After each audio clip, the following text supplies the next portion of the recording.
ዘውዱ ሾው በመላው አውሮፓ የሚኖሩ ኢትዮጵያውያንና ትውልደ ኢትዮጵያውያን በማህበራዊ ኢኮኖሚያዊና ፖለቲካዊ ጉዳዮች ዙሪያ ያላቸውን ሁለንተናዊ ተሳትፎና እምቅ የህይወት ተመክሮ በጥልቀት የሚዳስስ በይዘቱ ለየት ያለ በአዝናኝ ገጠመኞች የተሞላና በማራኪ ጨዋታዎች የተኳለ ቴሌቪዥን ፕሮግራም ዘውዱ ሾው ቁም ላለው ቁም ነገር ሲሹም ለተዝናኖት በያሉበት ዘውዱ ሾው።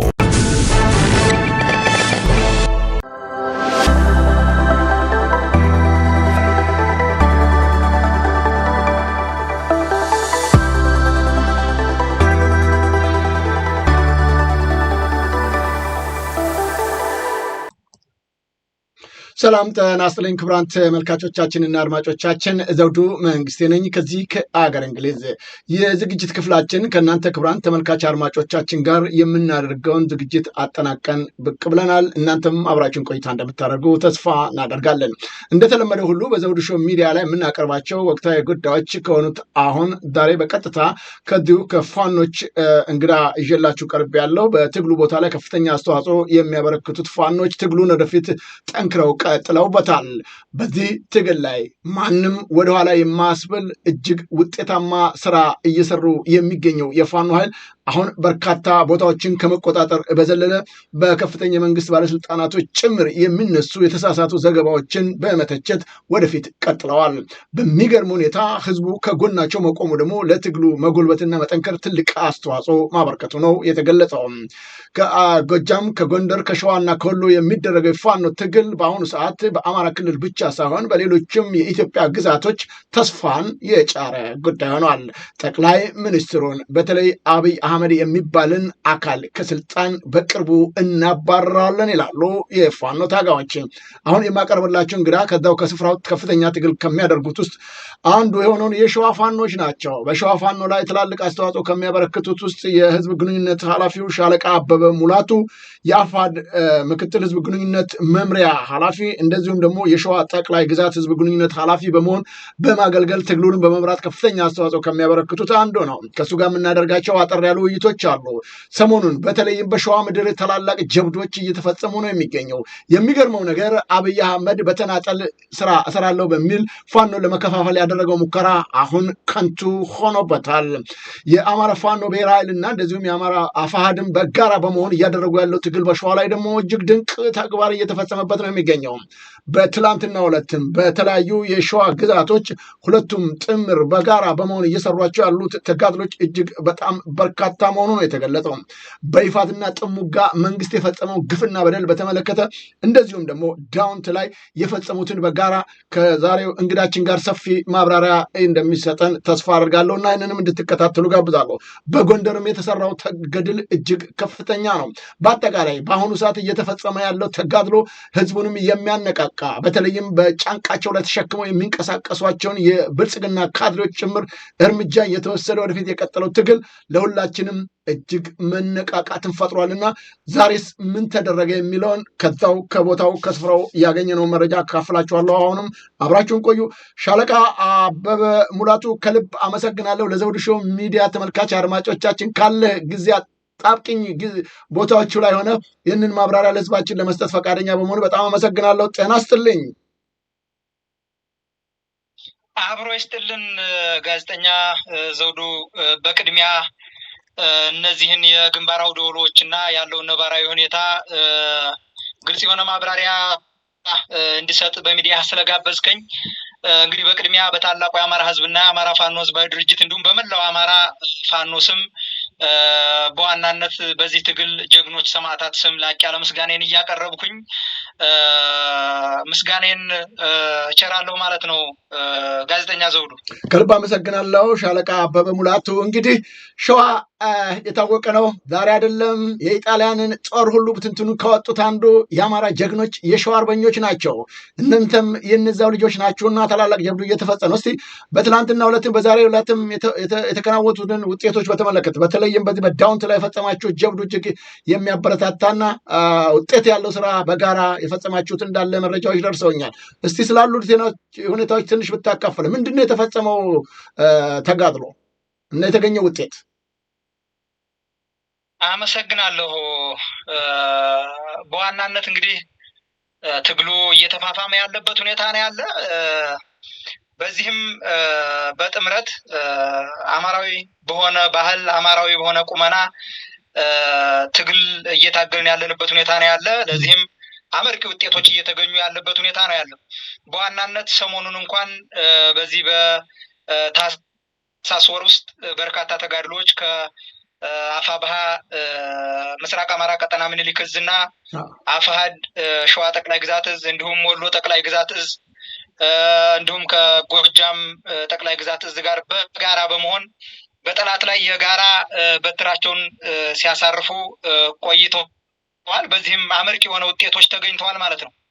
በጠላትም ላይ ከፍተኛ የሆነ ኪሳራ አስተናግዶ በርካታ ቦታዎችን የመልቀቅ ሂደትና ስርዓቱም እየፈራረሰ ያለበት ሁኔታ እንዳለ ነው በዚሁ ጠቆም ማድረግ እንፈልገው። በዋናነት ወደ ዛሬውና ወደ ትናንቱ የግንባር አውደ ውሎች ባልፍ በዛሬው ዕለት እንግዲህ በጎንደር ጠቅላይ ግዛት በኩል በአማራ ፋኖ በድርጅት ጎንደር ጠቅላይ ግዛት በኩል እንግዲህ ጥር 2 እና ጥር 1 ላይ የተደረጉ አውደ ውጊያዎች አሉ። እነሱን በተመለከተ ዘርዘር ያሉ ሐሳቦችን አቀርባለሁኝ። እንግዲህ አውደ ውጊያውን በተመለከተ በጎንደር የተሳካ የደፈጣ ጥቃት ተፈጽሟል። በወሎ ቤት አማራም አፋሕድና አፋብኃ የጋራ ኦፕሬሽን አድርገዋል። በዚህም አመርቂ የሆነ ውጤት ተገኝቷል ማለት ነው። በጎንደር ጠቅላይ ግዛት ከደልጊ ወደ ጨዋሂት በመኪና በመጓዝ ላይ የነበረ የአገዛዙ ወታደራዊ ኃይል በአማራ ፋኖ ህዝባዊ ድርጅት ጎንደር ጠቅላይ ግዛት ዕዝ በጌ ምድር ክፍለ ጦር በናደው ብርጌድ አናብስቶች የተመታ ሲሆን ከ10 በላይ የጠላት ወታደር ሙትና ቁስለኛ ሆነዋል። ከ15 በላይ ደግሞ እንደዚሁ ቁስለኛ ለመሆን በቅቷል ማለት ነው። የጠላት ኃይል አናብስቶቻችን የጠላትን ኃይል ቅስሙን ሰብረው ካስመለሱት በኋላ ቀጠናውን ተቆጣጥረው እያስተዳደሩት ይገኛሉ ማለት ነው። በተያያዘ መረጃ ደግሞ በዚሁ በጎንደር በየዕለቱ ከፍተኛ ተጋድሎ እያደረገ ቀጠናውን ሳያስደፍር እየታገለ የሚገኘው ጀግናው ናደው ብርጌድ ከትናንት በፊት በምስራቅ ደንቢያ ዋና ከተማ ቆላ ድባ ከተማ ማለት ነው በመግባት ከፍተኛ ተጋድሎ ያደረገ ሲሆን የጠላት ጦር በመሸገበት ካምፕ ተሰባስቦ እንዲቀመጥ እዛው ባለበት ቦታ ላይ እንዲቀመጥና መንቀሳቀስ እንዳይችል ማድረግ ተችሏል። በሌላ ግንባር ደግሞ የአማራ ፋኖ ህዝባዊ ድርጅት ጎንደር ጠቅላይ ግዛት ዕዝ 206ኛ ከፍ ያለው ደሴ ኮር የዚህ ኮር አካል የሆነው አንበሳው ጋይንት ክፍለ ጦር ሻምበል አጥናፉ ብርጌድ እንደዚሁ በእምነት ሻለቃ የምትባለው ሻለቃ ማለት ነው ከቀኑ 7 ሰዓት ላይ ከደንጓጥ ወደ ሀገረ ገነት ልዩ ስሙ አውዳት ገብርኤል በተባለ ቦታ በእንቅስቃሴ ላይ በነበረ የጠላት ኃይል ላይ በደፈጣ ባደረጉት ጉዳት 5 ወታደሮች ሙት ሲሆን የጠላት ወታደር ማለት ነው 7ቱ ደግሞ ከባድ ቁስለኛ እንዲሆኑ ተደርጓል ማለት ነው።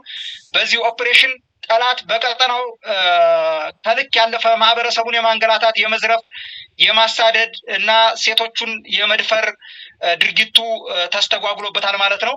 በሌላ በኩል ደግሞ ከጥር 1 2018 ዓ.ም አንስቶ እስከ ጥር 2 2018 ዓ.ም ድረስ በቆየ አውደ ውጊያ የአፋሕድ ወሎ ቤት አማራ ጠቅላይ ግዛት ዕዝና የአፋብኃ ምስራቅ አማራ ቀጠና ምኒልክ ዕዝ በጋራ ባደረጉት ውጊያ በዳውንት ወረዳ ኩርባ ከተማ በመግባት ያገዛዙን ሰራዊት ሙትና ቁስለኛ በማድረግ ከፍተኛ ኪሳራ ከደረሰበት በኋላ ከተማውን በጋራ ለመቆጣጠር ችለዋል። በዚህም በጠላት ላይ የደረሰው ከባድ ኪሳራ ይሄ ነው የማይባል ነው። በወገንም በኩል በተገኘው ድል እንግዲህ በከተማውን ተቆጣጥረው እያጣጣሙ ያለበት ሁኔታ ነው ያለ። በአውደ ውጊያው ጠላት አልሞት ባይ ተጋዳይ ሆኖ ሙከራ ቢያደርግም ኩርባ ከተማ ፖሊስ ጣቢያ ሞቃትን እንዲሁም ኪዳነ ምሕረት የሚባሉ ቦታዎችን መናኸሪያ አካባቢ ከፍተኛ ሙትና ቁስለኛውን እንዲያስተናግድ ተደርጎ ጠላት ቦታውን ለቆ እንዲሸሽና ሙትና ቁስለኛውን እንኳን ሳይሰበስብ ወደ ይዞታዎች ወይም እሱ ይዣቸዋለሁ ወደሚላቸው ቦታዎች በከባድ ኪሳራ አስተናግዶ የሸሸበት ሁኔታ ነው ያለ።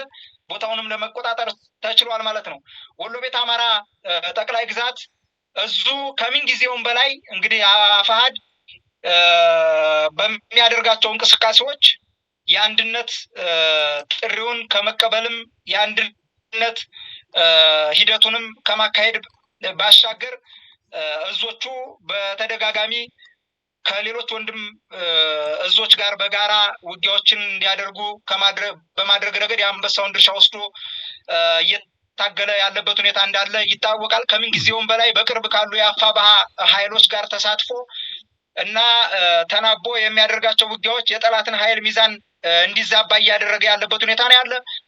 ጠላት በበኩሉ የሚሰነዘርበትን ምት መቋቋም ሲያቅተው እንግዲህ አያውን ፈርቶ ዳውላውን እንዲሉ አበው በሰላማዊ ህዝብ ላይ ከፍተኛ የህይወትና የንብረት ጉዳት በማድረስ ላይ ይገኛል ማለት ነው። ጠላት እንግዲህ ጠላት በዚህ ልክ የደረሰበትን ኪሳራ ለማወራረድ በህዝባችን ላይ ከባድ የሆነ አጸፋዊ ምላሽ ወይም ከባድ የሆነ የድሮን ጥቃት እያደረገ ያለበት ሁኔታ እንዳለ በዚሁ አጋጣሚ መጥቀስ ፈልጋለሁ። ዘውዱ ከልብ አመሰግናለሁ ሻለቃ አበበ ሙላቱ። በተለይም አሁን ወደ መጨረሻ እንደተናገርከው ሲፈራ ያው ንጹሃን ላይ ጭፍጨፋ ማድረጉ ሁልጊዜም የተለመደ ነገር ነው። አሁንም በትናንትና ሁለትም ከፍተኛ ጉዳት በንጹሃን ላይ አድርሷል። ምንም በማይመለከታቸው በተለይም በዚህ በይፋትና ጥሙጋ ላይ የፈጸመው ግፍ በንጹሃን ላይ ከባድ ነውና እንደው እስቲ ስለዛ ትንሽ ማብራሪያ በሰጠን። ምንድነው የተፈጸመው በህዝቡ ላይ? እሺ በድጋሚ አመሰግናለሁ ዘውዱ። እንግዲህ የጸረ አማራው የኦህዴድ ብልጽግና ስርዓት ወንበር አስጠባቂዎች በሸዋ ምድር በገቡበት ቦታ ሁሉ በርካታ መኪኖችን እያስጠጉ የሚዘርፉት ከተለያየ ቦታ የተውጣጡ የአማራ እንቁላል ቀቃይ ባንዳ የሚሊሻ ስብስብና እንዲሁም ከልዩ ዞን ብሎ ካቋቋመው የሸዋው አንዱ አካል ከሆነው የኬሚሴ ሚሊሻ እንዲሁም የስርዓቱ ቁንጮ የኦሮሚያ ልዩ ኃይልን የመከላከያ ዩኒፎርም በማልበስ ከጨፍጫፊው የአየር ወለድ ኮማንዶ ጋር በማጣመር አገዛዙ አለኝ የሚለውን ዘራፊ ኃይል በሙሉ በሸዋ ጠቅላይ ግዛት አስገብቶ የፋትና ጥሙጋ አውራጃ ራሳን ጨምሮ የተለያዩ የፋት ቀጠናዎች በአማራ ጥላቻ የሰከረ ዘራፊ ኃይሉን በማሰማራት ከእያንዳንዱ የፋት ገበሬ ቤት ከ25 እስከ 45 ኩንታል የሚደርስ ጤፍ፣ ማሽላ፣ ማሾና ሰሊጥ ከመጫን እስከ ሽሮ በርበሬ፣ የአንገት ሀብሎች፣ ሽቶ፣ ብረት ድስትና የቤት ቁሳቁሶችን ከመዝረፍ ባሻገር የገበሬ ፍየልና በሬ አርዶ ከመብላት እስከ ታላቁ የሰው ልጅ አባቶቻችንን እንደ በግ አንጋሎ እስከ ማረድ የደረሰ ግፍ በይፋት ምድር በአገዛዙ ተፈጽሟል። በሸዋ ይፋት ምድር ምንም ያልተፈጸመ ግፍ የለም በዚህ ስርዓት። በጣም የሚያሳዝነው ይፋት ራሳ ቀጠና ላይ ህዝቡ በከፍተኛ ሁኔታ ታጋይ እንደሆነ ይታወቃል። ንጹሃን ህዝብን ታርጌት ባደረገ መልኩ በድሮን ጨፍጭፏል። ሁሉም ቀበሌዎች ላይ በሚባል ሁኔታ በድሮን ጨፍጭፎ ዘርፎ በፍጥነት እንግዲህ ከዚህ በፊት ራሱ አብይ አህመድ ጁንታ እያለ የዳቦ ስም ለጥፎ ዘራፊ ኃይል ሲል እንደነበረው አሁን የዛኑ ምግባር ይዞ የዚህ ወንበር አስጠባቂ ሰራዊት በህዝባችን ላይ ከፍተኛ የሆነ እንግልትና ጉዳት እያደረሰ ያለበት ሁኔታ ነው ያለ። በየቀበሌዎቹ እየዞረ ሀብት ንብረት መዝረፉ አይደለም በጣም የሚያበሳቸው የሰው ልጅ እንደ በግ አንጋሎ ማረዳቸው። ከቤተ ክርስቲያን ዲያቆን አውጥተው አርደዋል። ንጹህ ገበሬ ምንም የማያውቅ አንጋለው እንደ በግ አርደዋል። ይሄ የሆነው በይፋት አውራጃ ራሳ ምድር ላይ ነው። ይሄ የሆነው በንጹሃን ዜጎች ላይ ነው። ይሄ የሆነው በአማራው ምድር፣ በአማራው አጽመ ርስት፣ በአማራው ህዝብ ላይ ነው። በድሮን ከሞቱት 30 ምናምን ንጹሃኖች በዘለለ እንደ በግ እያንጋለለ ያረዳቸውም በርካቶች ናቸው። የተደፈሩ እናቶች እህቶቻችን በርካቶች ናቸው። ይሄንን ስለ ምናልባት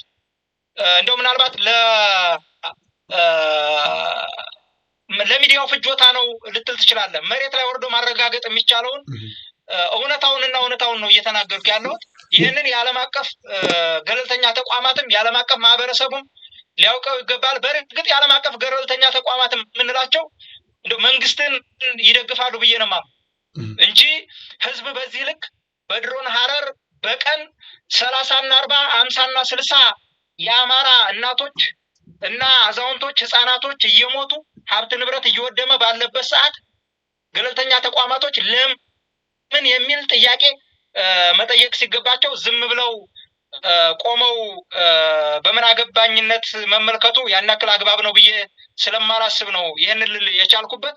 በዋናነት ግን ይሄንን ግፍ ይሄንን መከራ በህዝባችን ላይ የተጫነውን መከራ የዓለም አቀፍ ማህበረሰቡ እንዲያውቅልን በዚሁ ጥሪዬን ማስተላለፍ ፈልጋለሁ። ጋዜጠኛ ዘውዱ ከልብ አመሰግናለሁ ሻለቃ። እንግዲህ እንደው የዚህ የይፋትና ጥሙጋ ማህበረሰብ በተለይ ይሄ ሁሉ ግፍ የተፈጸመበት ምላሹ ምን ነበር? እንደው ምንድነው እያሉ ያሉት አሁን በአሁኑ ሰዓት ይሄንን አስተዳደር?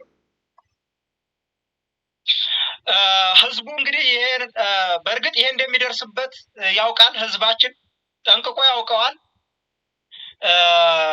ስንለው የነበረው በእያንዳንዱ መድረክ ላይ ስንናገረው የነበረ እንዲሁም ህዝቡ ይሄ ስርዓት ይሄንን ሊያደርግ እንደሚችልና በሌሎች ቦታዎች ላይ ተደጋጋሚ እንደዚህ አይነት የንጹሃን ጭፍጨፋዎች የንጹሃን ጥቃት ህፃናት እስከ መድፈር ድረስ የደረሰ ስርዓት እንደሆነ ሰራዊቱ የዚህ ስርዓት ወንበር አስጠባቂ ሰራዊት ህፃናቶችን በስፋት ደፍረዋል። አሁንም እየደፈሩ ያለበት ሁኔታ ነው ያለ። ለአብነት እንኳን እዚሁ ይፋት አውራጃ ይፋትና ጥሙጋ አውራጃ ላይ በአንጾኪያ ገምዛ ወረዳ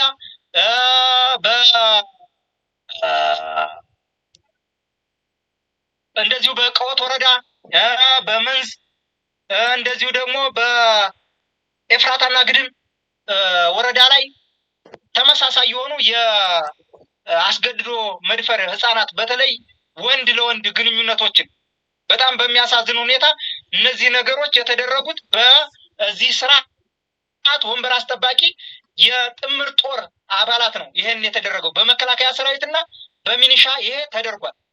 ይሄንን መሬት ላይ ወርዶ ማረጋገጥ የሚፈልግ ሰው ካለ ሙሉ ማስረጃ እንሰጣለን። ከለላ ሰጥተን ጉዳዩን እንዲያጣሩ እናደርጋለን። የተደፈሩ የ8 ዓመትና የ9 ዓመት ወንድ ህፃናቶች በፊንጥጣቸው የተደፈሩ ወንድ ህፃናቶች አሉ። እንግዲህ በህይወት አሉ። እነዚህን በስምና በፎቶ ብናወጣው ምናልባት እነዚህ ልጆች በህይወት ከቆዩ ወደፊት ላለው የህይወት መስተጋብራቸው ጫና እንዳይፈጥርባቸው ታሳቢ በማድረግ ገለልተኛ ተቋም ሆኖ መጥቶ ማረጋገጥ ለሚፈልግ ማንኛውም ገለልተኛ ተቋም ማንኛውም ማህበረሰብ ማንኛውም አካል ሙሉ መረጃውን የምንሰጥ መሆኑን በዚሁ መልእክቴን ማስተላለፍ ፈልጋለሁ እና ወደ ዋናው ነጥቤ ስመለስ ህዝባችን ይሄ ዘራፊ የሆነ ይሄ ቀማኛ የሆነ ገዳይ የሆነ የጄኖሳይድ የሆነ ስርዓት እንደሆነ ህዝባችን ጠንቅቆ ያውቀዋል። ያንንም በመሬት ላይ በምድር ላይ በቀያቸው አሳይቷቸዋል። አምርረው መታገል እንዳለባቸው ሁሉም ነፍጡን አንስቶ ይህንን ስርዓት እስከ መጨረሻው ድረስ እስካላስወገደ ድረስ ሀብት ንብረት ማፍራቱ ለዚህ ስርዓት መቀለቢያ ለዚህ ስርዓት ዝርፊያ ተጋላጭ መሆን ምናልባት ቤት መስራቱም ለዚህ ስርዓት መገልገያ ሊሆን እንደሚችል በደንብ ጠንቅቆ አውቆታል ህዝቡ። ለዚህም ከፍተኛ የሆነ ትግል እንደሚያስፈልግ ሁሉም በነቂስ ይህንን ትግል እየታገለ ያለበት ሁኔታ እንዳለ መጠቆም ፈልጋለሁ። ህዝቡ በአጠቃላይ ይሄ ወንበዴ የሆነ ስርዓት እንደሆነ ያረጋገጠበት ክስተት እንደሆነ ነው መግለጽ የምፈልገው። ጋዜጠኛ ዘውዱ ከልብ አመሰግናለሁ። ሻለቃ አበበ ሙላቱ እናንተ እንግዲህ ህዝቡ ላይ ይሄ ግፍና መከራ እየበዛበት ቅድም የገለጽክልኝም ሁኔታ አለ። ባህላችንም ሃይማኖታችንም በማይፈቅደው ሁኔታ እየተፈጸመ ያለውን በወንዶች ልጆች ላይ እየተፈጸመ ያለውን ግፍና በደልም ጭምር ገለልተኛ ወገን መጥቶ ያጣራ እያልክ መረጃ አስፈላጊውን ከለላና ጥበቃን በማድረግ እንተባበራለን መረጃ እንሰጣለን እያልክ ነው ያለው። ይሁን እንጂ የብልጽግና ሹሞች ዛሬም ጭምር በህዝቡ ላይ እየተፈጸመ ያለውን ግፍና በደል ወደኋላ በመተው በሚያሳፍርና በሚያሳዝን ሁኔታ በተለይም የአማራ ክልል የብልጽግና ሹሞች ህዝቡን ሰብስበው የሚገልጹትና የሚያስረዱት በተቃራኒው አንድ ድምፅ እስቲ አሰማለሁ። ምን ትሰራላችሁ? የእናንተን የፋኖን ትግል ተገቢ ያልሆነ ትክክል ያልሆነ የአማራ ህዝብ ጥያቄ እንዳልሆነ የሚገልጽበት ሁኔታ አለ። እስቲ አዳምጠውና በዚህ ሰውዬ ላይ ምን ምላሽ ይኖር ይሆን እንስማው። በቃል ተሳስተናል ማለት አለበት። ለመሆኑ የአማራ ህዝብ ጥያቄ እናንተ ጋር አለ እንዴ? ምን ይሰራሉ እናንተ ሸለቆ ውስጥ? እናንተ ሸለቆ ውስጥ የአማራ ህዝብ ጥያቄ ወስዳችሁ አስቀምጣችኋል እንዴ? እናንተ ጓሮ ውስጥ የአማራ ህዝብ ጥያቄ አለ እንዴ? የአማራ ህዝብ ጥያቄ እኮ ተከዜን ሻገር በላትለውም እንዴ? እንግዲህ በዚህ ሁኔታ ነው የአማራ ክልል ከፍተኛ ባለስልጣኖች ጭምር ሳይቀሩ ህዝቡን ሰብስበው በዚህ ሁኔታ የሚገልጹት። የእናንተ ጥያቄ አይደለም፣ ምንድነው የሚሰሩት እዚህ ፋኖች? ለምን ወደዛ ተሻገር አትሉትም? የሚል ትችት እየሰጡ ነው ያለው። በዚህ የብልጽግና ካድሬዎች ላይ ምንድነው ያለህ ምላሽ በዚህ ሰውዬ እና በሌሎችም ባለስልጣናቶች ላይ? አዎ በዚህ ላይ ብዙ ማለት ይቻላል፣ ግን እንደው ከንቱ ድካም ነው። ለነዚህ በጥብጠው ብይቷቸውም ስለማይገባቸው የደንቆሮ ለቅሶ መልሶ ቀልሶ ስለሆነ ለነዚህ ማስረዳቱ ያን ያክል አግባብ ነው ብዬ አላምንም። ምናልባት ግን እንደው በትንሹ በጥቂቱ ጠቆም ለማድረግ ያክል እነዚህ ሰዎች የአማራን ህዝብ ጥያቄ ሸለቆ ውስጥ በሸለቆ መመሰል፣ የአማራ ህዝብ ጥያቄ በጓሮ መመሰል፣ የአማራን ህዝብ ስቃይ ሰቆቃ ከተከዜ ማዶ ሄደህ ጠይቅ ማለታቸው አይገድም። ከዚህ በፊትም ብዙ ንግግሮችን ሲያደርጉ ቆይተው በህዝባችን ላይ በርካታ መከራና ግፍ አውርደውበታል። አሁንም ህዝባችንን ለአንድና ለመጨረሻ ጊዜ ወደ መቀመቅ ለመክተትና ድምጥማጩን ለማጥፋት እንዳይነሳ እንዳያንሰራራ ለማድረግ እየሰሩ ያለበት ሁኔታ ነው ያለ። ግን ይሄ ቀቢጸ ተስፋ ሆኖ ነው የሚቀረው። ምናልባት አሁን የነቃ ትውልድ ነው ያለው። የአማራው ህዝብ ነቅቷል። የአማራ ወጣት ነቅቷል። እንደ ከዚህ ቀደሙ እያባሉ የሚኖሩበት መንገድ ስለሌለ አሁንም እየተነሱ ከተከዜ ማዶ ነው የሚል ትርክት የሚነዙበት ትልቁ ምክንያትም ይህን ትግል የሚተው የአማራ ወጣት የአማራ ህዝብ የአማራ ታጋይ አለ ብለው ስላመኑ ነው። የለም የአማራ ህዝብ ጥያቄ በሰላማዊ መንገድ ይፈታ ቢሆን ኖሮ ከዚህ በፊት ለዘመናት በሰላማዊ መንገድ የጠየቁ ውድ የሆኑ አባቶቻችን ታጋይ አርበኞች ጥርጥፍ አድርገው ባልተበሉ ኖሮ በሰላማዊ መንገድ ያለውን ጥያቄ ብለን የአማራ ህዝብ የመኖር ህልውናው አልረጋገጥ ሲል ነው የአማራ ህዝብ ከመጥፋቱ በፊት የትጥቅ ትግል ያስፈልገዋል ብለን ወደ በረሃ የወረድንበት ትልቁ ምክንያት እንደነዚህ አይነት እንከፍ የሆነ እሳቤ ያላቸውን ሰዎች ለማስወገድ ነው። እንከፍ ናቸው፣ እሳቤያቸው እንከፍ ነው፣ ንግግራቸው እንከፍ ነው። ለትውልድ ሊተላለፍ እንኳን የማይችል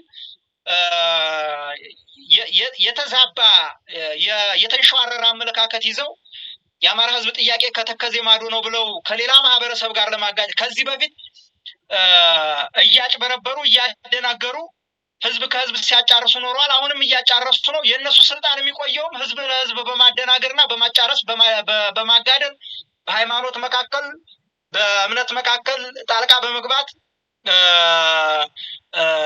ሃይማኖትን ከሃይማኖት በማጋጨት እድሜያቸውን ማራዘም የሚፈልጉ የዚህ ዘመን እኩይ ድርጊት ተሸካሚዎች ወይ ማለት እንችላለን። እነዚህ ሰዎች ከዚህ የዘለለ ሀሳብ ሊኖራቸው አይችልም። ከዚህ የዘለለም ሀሳብ ሊናገሩ አይችልም። የአማራ ህዝብ ወጣቱ ወደ ትግል ሲገባ ዳቦ ቸግሮት አይደለም የገባው፣ ወይም በቲማቲም መወራወር እንዳልሆነ ጠንቅቆ ያውቃል። በገጀራና በዱላው ወጥተን ነው ዛሬ ላይ ስርዓቱን አቻ በሆነ መንገድ እየታገልን ያለን ማለት ነው። በቅርብ ጊዜም እናስወግደዋለን። ይሄ በቃ በሙሉ እምነት ነው ይሄንን ምልን በቅርብ ጊዜ እናስወግደዋለን። ስርዓቱ የበሰበሰ እንጨት እንደሆነ ይታወቃል። ይሄንን ስርዓት ለአንዴና ለመጨረሻ ጊዜ እስካላስወገድነው ድረስ ደግሞ እንደዚህ አይነት በበታችነት ስሜት ጋርቤጅ ውስጥ ሆነው የሚናውዙ የስርዓቱ አንጃዎች፣ የስርዓቱ ካቢኔዎች ወይም የስርዓቱ ቁንጮ አመራሮች እስካልተወገዱ ድረስ ኢትዮጵያ ሰላም ትሆናለች። የአማራም ህዝብ እንደ አማራ ተከብሮ ይኖራል፣ ታፍሮ ይኖራል ማለት ዘበት ነው። የአማራ ህዝብ ብቻ አይደለም። በእርግጥ ሁሉም በኢትዮጵያ ላይ ያሉ ብሔር ብሔረሰቦች እየተሰቃዩ ያለበት ሁኔታ ነው ያለው። በጉልህ ግን በዋናነት የመጥፋት አደጋ የተጋረጠበትና ከምጠፋ ማጥፋት መቻል አለብኝ መታገል መቻል አለብኝ ብሎ እየታገለ ያለ ህዝብ ቢኖር የአንበሳውን ድርሻ ወስዶ የአማራ ህዝብ የአማራ ህዝብ እየታገለ ያለው ዳቦ ቸግሮት እንዳልሆነ በዚሁ ማረጋገጥ እፈልጋለሁ። ለህልውናው ለማንነቱ እየታገለ ያለበት ሁኔታ እንዳለ እየታወቀ በጓሮና በሸለቆ እንዲሁም ከአባይ ማዶ የሚመስሉ በበታችነት ስሜት ውስጥ የሚሰቃዩ የስርዓቱ ቁንጮ አመራሮች ባሉበት ሁኔታ እውነት ኢትዮጵያን እያስተዳደሩ ነው ወይ? ይሄንን እንግዲህ ዓለም አቀፉ ማህበረሰብ ይፍረደው። የአማራ ህዝብ ሞት ላይ የሚያላግጥ ስርዓት፣ በአማራ ህዝብ ስቃይ፣ በአማራ ህዝብ መሳደድ የሚያላግጥ ስርዓት እንደው ይሄንን ብዙም እንደው ባልሄድበት ደስ ይለኛል። ምክንያቱም የያዝነው አፈሙዝ ነው፣ ግንባር ላይ ነን፣ እየታገልን ነው። እስከ መጨረሻው ድረስ ታግለን እስከ መጨረሻው ህቅታችን ድረስ ተፋልመን እንሞታለን። ሊያጠፋን ነው የመጣው፣ እናጠፋዋለን። በቃ በግልጽ እናጠፋዋለን። ከልብ አመሰግናለሁ። ኦኬ ቀጥል። እሺ ሊያጠፋን ስርዓት ሊያጠፋን አደረጃጀት ዘርግቶ ሊያጠፋን በዚህ ልክ በአየርም በምድርም እየታገለን ያለን ስርዓት ማጥፋት እንዳለብን ሁላችንም አምነን እየታገልን ያለንበት ሁኔታ እንዳለ ሊታወቅ ይገባል። ከዚህ ውጪ ሌላ ምንም የለኝም። ምናልባት በሌላ ጊዜ ተገናኝተን ደግሞ እንደዚሁ የምንነጋገርበት ይሆናል። ጋዜጠኛ ዘውዱ ከልብ አመሰግናለሁ። የመጨረሻ ጥያቄ ላንሳ። እርግጥ ያለህበት አጣብቂኝ ነው፣ ጦርነት ላይ ነው፣ ግንባር ነው ያለው።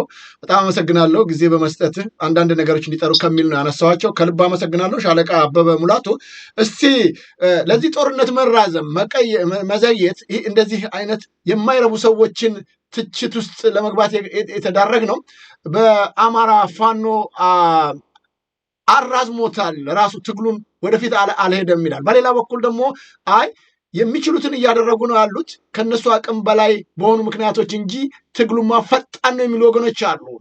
እውን ይሄ ትግል በእናንተ ግምገማና እይታ ፈጥኗል ወይም በእናንተ ቸልተኝነት ዘገየ ማለት ይቻላል? እንደው እስቲ በዚህ ላይ ምን ትለናለህ?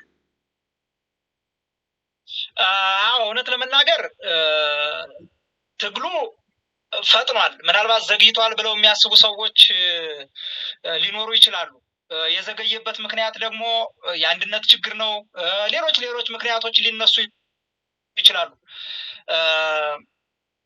ከተለያዩ አውራጃዊ አደረጃጀት ተነስተን ነው ትግሉን እዚህ ያደረስነው። እውነት ለመናገር ትግሉ ሂደት ይፈልግ ስለነበረ ዛሬ ላይ ደርሷል። በሂደት ነው እዚህ የደረሰው። ትናንት የት ነበርን? ምን እያደረግን ነበረ? ዛሬ ላይስ የት ላይ ነው ያለነው? እንዲህ ምናልባት እኮ ሂደት መሆኑን ትልቁ ማሳያ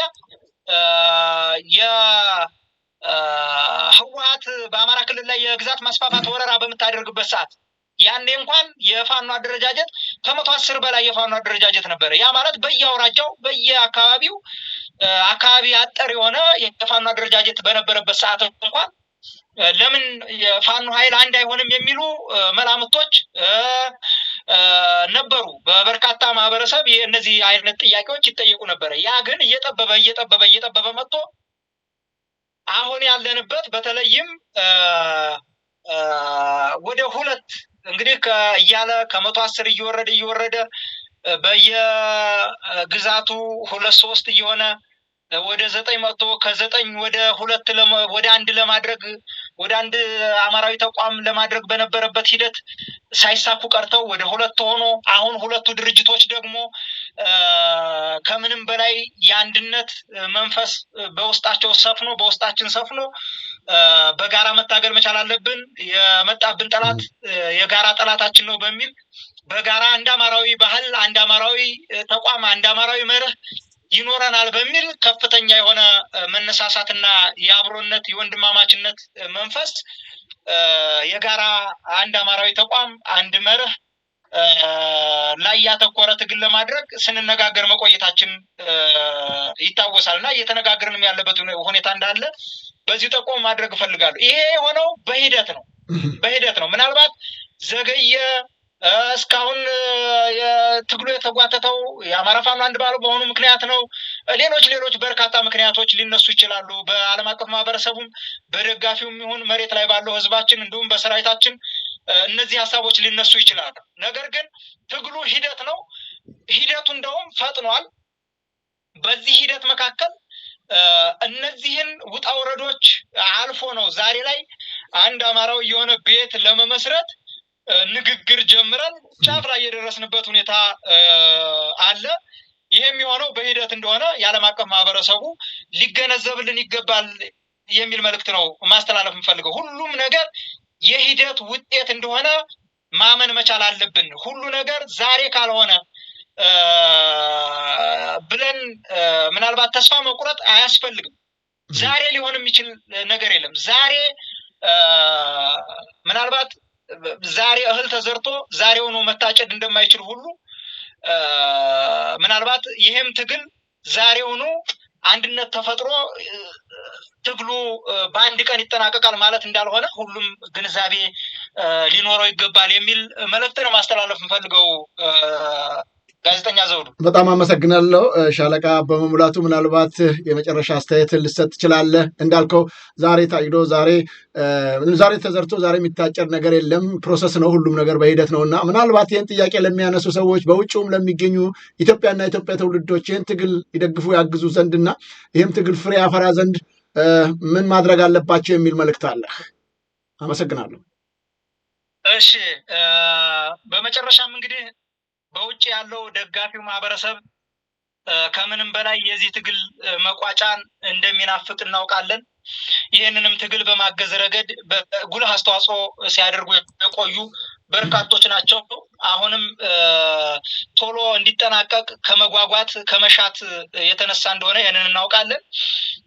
ሁሉም ግን አሁን ላይ አማራዊ አንድነት ያስፈልገናል። የእርስ በርስ የጎንዮሽ ብሽሽቆች በፍጹም አላስፈላጊ ናቸው። የጎንዮሽ ትግሎች ወይም የጎንዮሽ ብሽሽቆች በዚህ ሰዓት በአዴናዊነት እንደሆኑ ሁሉም ሊያረጋግጥ ይገባል። ምናልባት የብአዴን ሰርጎ ገብ የሆነ አካል የጎንዮሽ ብሽሽቅ ላይ አጀንዳ በመስጠት ጊዜያችንን እንድናባክን ትግሉ ወደኋላ እንዲጎተት ሊያደርጉ የሚችሉ እሳቤ በየሶሻል ሚዲያውና እንደዚሁም በውጭም አካላት ውጭ ላይ ብአዴን የለም ማለት አይቻልም። በርካታ ብአዴኖች በርካታ ብልጽግናዎች ውጭ ላይ አሉ። ከነሱ ራሳችንን ማራቅ እነሱን መታገል ያስፈልጋል። ትግሉ እዚህ መሬት ላይ ብቻ እንዳልሆነ ሁሉም ግንዛቤ ሊኖረው ይገባል። ትግሉ እዛም በውጭ ማህበረሰብ ላይ ያለ የብአዴን እሳቤ ያለው የብልጽግና ሰርጎ ገብ እንዳለ አውቀን ሁላችንም በያለንበት ለአማራ ህዝብ ሰቆቃ፣ ለአማራ ህዝብ መጨፍጨፍ፣ ለአማራ ህዝብ ሞት መታገል ምናልባት ጽድቅ ነው ብዬ ነው የማምነው። በምድር ላይ ይሄንን ዘግናኝ የሆነ ግፍ የሚያደርጉ አካላቶች ሀዬ ሊባሉ ይገባል ብሎ መታገል ምናልባት እነዚህን ንጹሃኖች ወጣቶችና ህፃናት አዛውንቶችን መታደግ ነውና ይሄ ደግሞ በእግዚአብሔርም ዘንድ በአላህም ዘንድ ጽድቅ ነው ብዬ ስለማምን ይህንን ሁላችንም በቀናኢነት ትግሉን መደገፍ፣ ለትግሉ እኩል አስተዋጽኦ ማድረግ፣ ለትግሉ መልካም የሆኑ ሀሳቦችን መሰንዘር ያስፈልጋል የሚል መልእክት ነው ማስተላለፍ የምፈልገው። ከጎንዮሽ ብሽሽቅ እንውጣ እባካችሁ። ለአማራ ህዝብ ሞት፣ ለአማራ ህዝብ ሰቆቃ፣ ለአማራ ህዝብ ስቃይ ሲባል ጥቃቅን የሆኑ የጎንዮሽ ብሽሽቆችን ትተን አንድ አማራ የምንሆንበትን መንገድ ብቻ የምንሆንበትን ሀሳብ ላይ ብቻ ትኩረት ማድረግ መቻል አለብን እባካችሁ የሚል መልእክት ነው ማስተላለፍ። ይህንን መልእክት ሳስተላልፍ በሞቱት ወንድሞቻችን በጀግኖች ሰማዕታት ስም እንደሆነ ሁሉም ሊረዳኝ ይገባል። ይሄንን ነው ማለት የምፈልገው። ምናልባት ትግሉ ተጠናክሮ ይቀጥላል። በዚህ የሚቆም አይደለም። የፈለገ ተአምር ቢመጣ ይህን ትግል ሊያስቆም የሚችል አንዳችን ምድራዊ ኃይል እንደሌለ በዚሁ ጠቆም ማድረግ እፈልጋለሁ። ክብርና ሞገስ ለሰማዕታት፣ ለጀግኖች ሰማዕታት ማለት እፈልጋለሁ። ለድል አማራ ፋኖ ህዝባዊ ድርጅትና የአማራ ፋኖ ሁሉ ይሁንልን። በውጭም ላላችሁ ማህበረሰብ እንደዚሁ ድል ለሁላችንም ይሁን። ድል ለአማራ ህዝብ፣ ድል ለኢትዮጵያ ህዝብ ማለት እፈልጋለሁ። አመሰግናለሁ። ጋዜጠኛ ዘውዱ ከልብ አመሰግናለሁ። ሻለቃ አበበ ሙላቱ የአፋድ ምክትል ህዝብ ግንኙነት መምሪያ ኃላፊ እንደዚሁም የሸዋ ጠቅላይ ግዛት ህዝብ ግንኙነት ኃላፊ ስለሰጠን ሰፊ ማብራሪያ አመሰግናለሁ። እግዚአብሔር ከእናንተ ጋር ጤና ይስጥልኝ። አብሮ ይስጥልን። አመሰግናለሁ። ክቡራን ተመልካች አድማጮቻችን ከእንግዳችን ሻለቃ አበበ ሙላቱ ጋር ያደረግነው ውይይት ይህንን ይመስላል። በተቻለ መጠን በህዝባችንና በሀገራችን በወገናችን ላይ የሚደርሰው ግፍና በደል ከመከላከል አኳያ ድርሻና ኃላፊነታችን ሁላችንም ብዙ ነውና ምን እናድርግ፣ ምን እንስራ፣ ምን እንርዳ የሚለው ላይ ማተኮር ያስፈልጋል። ሻለቃ አበበ ሙላቱም አሁን እንደገለጸው ከትግሉ ከግንባር ቦታ ሆኖ በተለይ በጎንዮሽ የሚደረጉ ብሽሽቆች ውጤት የላቸውም። የጋራ ጠላታችን የሆነውን ስርዓቱን የአብይ ላይ ትኩረት ሰጥተን መስራት ይጠበቅብናል።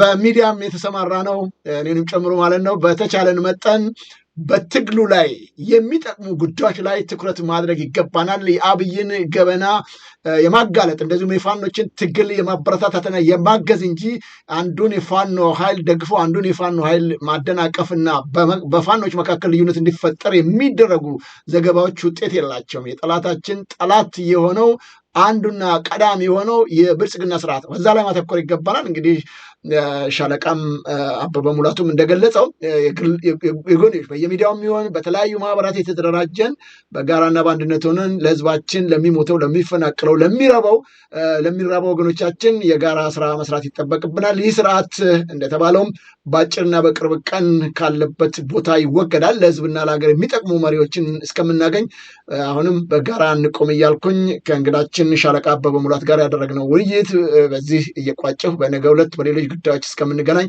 ሰላም ጤና ይስጥልኝ እያልኩ የምሰናበታቸው እኔ ዘውዱ መንግስቴ ነኝ። መልካም ጊዜ።